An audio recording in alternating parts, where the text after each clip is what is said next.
Gunsmoke was such a reliable fixture on the CBS primetime schedule. Matt Dillon, played by James Arness. For 20 incredible years, Gunsmoke wasn't just a TV show, it was America's weekly heartbeat. Families crowded around their living rooms, eager to ride once more beside Marshal Matt Dillon, the towering, unshakable symbol of frontier justice brought to life by James Arness. Every episode carried the grit, danger, and dusty soul of Dodge City, a place millions felt they knew personally. But nothing prepared fans for Arness's final moment as Dillon. A scene so quiet, so powerful, and so deeply human that it brought viewers across the country to tears. This is the emotional final scene of James Arness on Gunsmoke that broke everyone's heart. And you won't believe what really happened.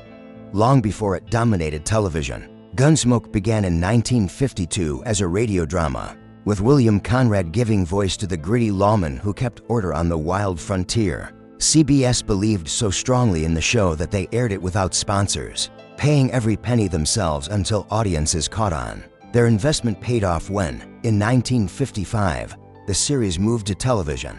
When James Arness stepped into Matt Dillon's boots, something changed. In its early years, Gunsmoke aired as a half-hour black and white show, but audiences demanded more. By 1961, it expanded to a full hour. A shift that signaled how deeply America had embraced Dodge City and its steadfast marshal. Critics compared the show to ancient epics, calling it America's modern-day Iliad.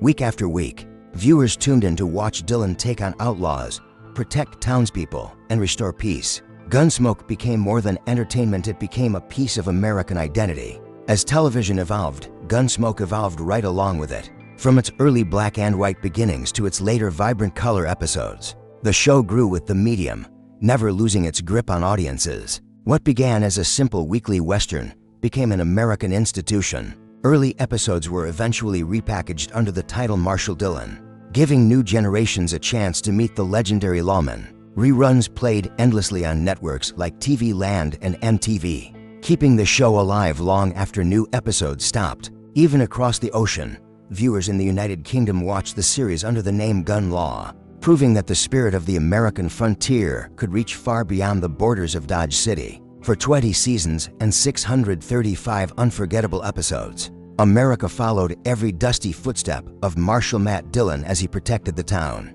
That had become a second home to millions. And then, without warning, everything stopped. In 1975, CBS quietly decided not to renew Gunsmoke for another season. No countdown, no finale, no heartfelt farewell. The cast didn't hear it from their producers, they found out from the morning newspaper. Like everyone else, years later, James Arness admitted that the entire cast expected the show to continue. They believed they still had seasons left to explore new stories in Dodge City. But suddenly, after 2 decades, Gunsmoke was simply gone. Behind this abrupt ending hid a story most fans never knew. When CBS originally searched for the perfect actor to play Matt Dillon, they set their sights on the biggest cowboy star in Hollywood history, John Wayne. But Wayne turned the offer down, refusing to step away from films for television. Instead of declining quietly, he did something extraordinary. He recommended a young actor under contract with him, James Arness, to give the show an even stronger launch. Wayne recorded a special promo introducing Arness to viewers nationwide. The role of Miss Kitty Russell almost had a very different path as well. The part was first offered to Polly Bond, who surprisingly rejected it because she didn't want to earn more than her husband. That single choice opened the door for Amanda Blake, whose performance made Miss Kitty one of the most beloved figures on TV. Because Gunsmoke spanned 2 decades, it became a training ground for a generation of future stars. Actors like Richard Dreyfuss, Sam Elliott, Jodie Foster, Ron Howard, Harrison Ford, Adam West, and Dennis Hopper all appeared in early roles before rising to fame. Even the cast of Star Trek William Shatner, Leonard Nimoy, and DeForest Kelley walked through Dodge City before exploring the galaxy. Behind the scenes, legendary composer Jerry Goldsmith lent his talents to the show before creating iconic scores for film and television. But the real heartbeat of Gunsmoke wasn't only the cast, it was the fans. In the days before social media, letters were everything. Milburn Stone, who played Doc Adams, received notes from real doctors correcting his dialogue, inspiring him to study medical texts so his character felt authentic. After leaving the show, Amanda Blake struggled emotionally until a young fan wrote, I pray for Miss Kitty every night, a message that restored her confidence. Even Dennis Weaver faced waves of letters after creating Chester's trademark limp fans feared. He was genuinely injured. The world of Gunsmoke even found its way into everyday American language. The famous phrase, "Get out of Dodge," became a nationwide expression thanks to the show's portrayal of life in Dodge City. What began as a warning shouted at outlaws soon became a popular way for people to say, "Let's get out of here." And while superhero comics dominated newsstands during that era, Gunsmoke carved its own path into print. Dell Comics launched a comic book adaptation of the series, while the United Kingdom published its own version titled Gun Law, a comic strip that continued all the way until 1978, 3 years beyond the show's TV finale. But behind the scenes, not everything was as calm as life in front of the camera. Milburn Stone, who played Doc Adams, almost refused to join the cast due to a long-standing feud with creator Charles Marcus Warren. Even after he accepted the role, Stone found himself butting heads with James Arness. He later admitted he spent the first 3 years hating Jim.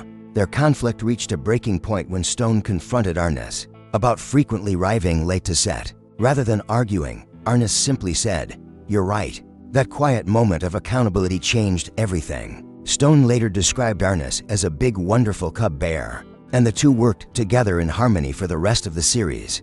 Then came a twist worthy of Hollywood. In the 1960s, CBS planned to cancel Gunsmoke and replace it with the rising comedy Gilligan's Island. But when the CBS chairman's wife returned from vacation and discovered her favorite show was on the chopping block, she reportedly declared, "You can't cancel Gunsmoke overnight." The network reversed its decision and Gilligan's Island was canceled instead.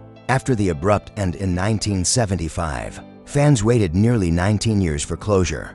Finally, in the late 80s and early 90s, CBS released 5 Gunsmoke TV movies. In the final installment, Gunsmoke, One Man's Justice, James Arness returned as an older, wiser Matt Dillon, giving the world the emotional farewell it never received in 1975. The final showdown comes when the villain tries to escape justice. The younger men hesitate, but Dillon does not. With calm precision, he fires a single shot and delivers the line that brought closure to 20 years of history. "I got him." It was simple. It was dignified. It was perfect. Though Milburn Stone had passed away years earlier and couldn't share the moment, James Arness carried the spirit of Dodge City one last time. And even decades later, Gunsmoke refuses to fade. When it arrived on a new streaming platform in 2024, it climbed right back into the top 10 most-watched shows in America. Because legends never fade, they ride on. Steady and timeless, just like Marshal Matt Dillon walking through Dodge City one last time. If you enjoyed this story, make sure to like, share, and subscribe for more. Thanks for watching.